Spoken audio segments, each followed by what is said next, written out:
I have here a bunch of radical expressions or square root expressions. And what I'm going to do is go through all of them and simplify them. And we'll talk about whether these are rational or irrational numbers. So let's start with a. A is equal to, it's a square root of 25. Well, that's the same thing as the square root of 5 times 5, which is clearly going to be 5.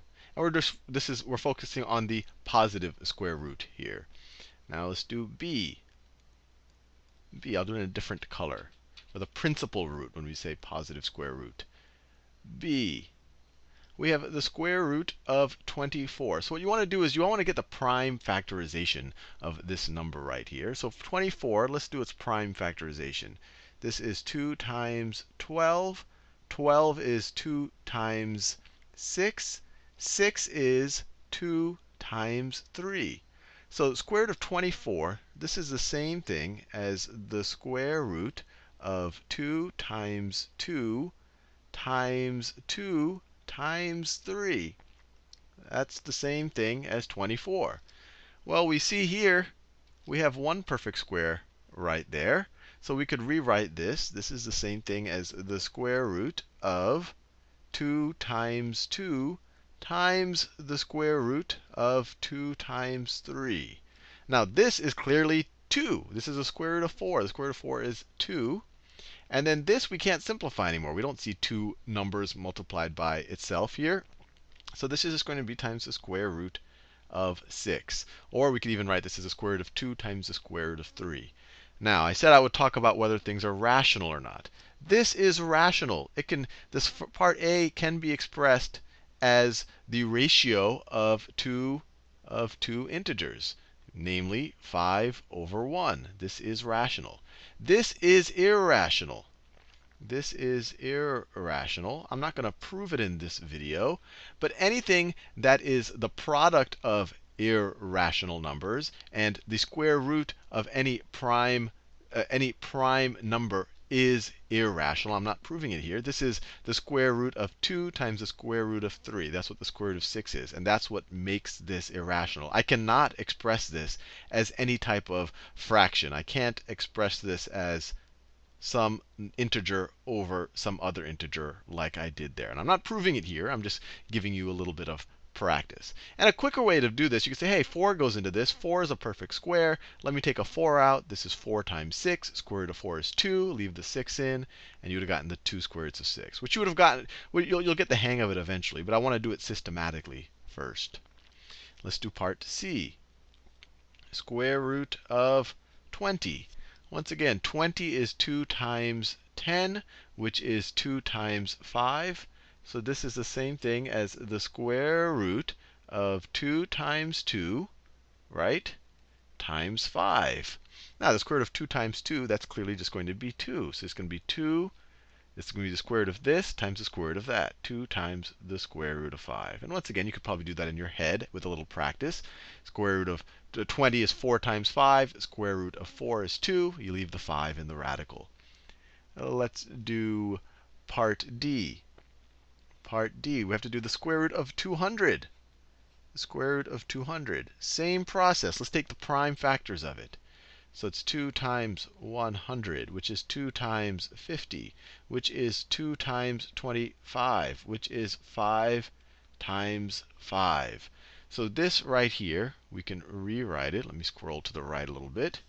This is equal to the square root of 2 times 2, 2 times 2 times 2 times 5 times 5. Well, we have one perfect square there. And we have another perfect square there. So if I just want to write out all the steps, this would be the square root of 2 times 2 times the square root of 2 times the square root of 5 times 5. Square root of 2 times 2 is 2. Square root of 2 is just the square root of 2. Square root of 5 times 5, that's the square root of 25. That's just going to be 5.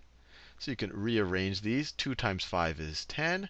10 square roots of 2. And once again, this is irrational. You can't express it as a fraction with an integer and the numerator and the denominator. And if you were to actually try to express this number, it will just keep going on and on and on and never repeating. Let's do part E, square root of 2,000.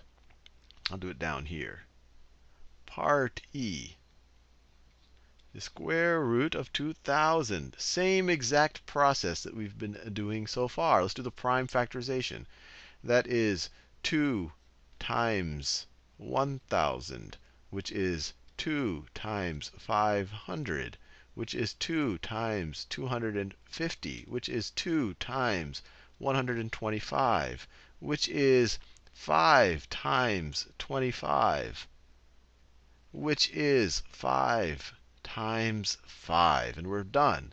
So this is going to be equal to the square root of 2 times 2, I'll put it in parentheses, 2 times 2 times 2 times 2 times 2 times 2 times 5 times 5 times 5 times 5, right? We have 1, 2, 3, 4 2's, and then 3 5's, times 5. Now, what is this going to be equal to? Well, one thing you might see is, hey, I could write this as this is a 4, this is a 4. So we're going to have a 4 repeated. And so this is the same thing as the square root of 4 times 4 times the square root of 5 times 5 times the square root of 5. So this right here is obviously 4. This right here is 5. And then times the square root of 5. So 4 times 5 is 20 square roots of 5. And then once again, this is irrational. Irrational. Let's do f, square root of 1/4. F, the square root of 1/4. F was the square root of 1/4. So f is the square root of 1/4, which we can view. This is the same thing as the square root of 1 over the square root of 4, which is equal to 1 over 2, which is clearly rational. It can be expressed as a fraction. So that's clearly rational. Part G. Part G is the square root of 9/4. Square root of 9 over 4. Same logic. This is equal to the square root of 9 over the square root of 4, which is equal to 3 over 2. Let's do part H. Part H. The square root of 0.16. Now, you could do this in your head if you immediately recognize that, gee, if I multiply 0.4 times 0.4, I'll get this. But I'll teach you, or I'll show you a more systematic way of doing it if that wasn't obvious to you. So this is the same thing as the square root of 16 over 100, right? That's what 0.16 is. So this is equal to the square root of 16 over the square root of 100, which is equal to 4 over 10, which is equal to 0.4. Let's do a couple more like that. Okay, part I was the square root of 0.1, which is equal to the square root of 1 over 10, which is equal to the square root of 1 over the square root of 10, which is equal to 1 over, now the square root of 10, 10 is just 2 times 5, so that doesn't really help us much. So that's just the square root of 10 like that. A lot of math teachers don't like you leaving that radical in the denominator, but I can already tell you that this is irrational. Irrational. This will just you'll just keep getting numbers. You could try it on your calculator and it'll never repeat. Your calculator will just give you an approximation, because in order to give the exact value, you'd have to have an infinite number of digits. But if you wanted to rationalize this, just to show you, if you want to get rid of the radical in the denominator, you can multiply this times the square root of 10 over the square root of 10, right? This is just 1. So you get the square root of 10 over 10. These are equivalent statements, but both of them are irrational. You take an irrational number, divide it by 10, you still have an irrational number. Let's do J. J. We have the square root of 0.01. This is the same thing as the square root of 1 over 100. which is equal to the square root of 1 over the square root of 100, which is equal to 1 over 10, or 0.1. Clearly, once again, this is rational. It's being written as a fraction.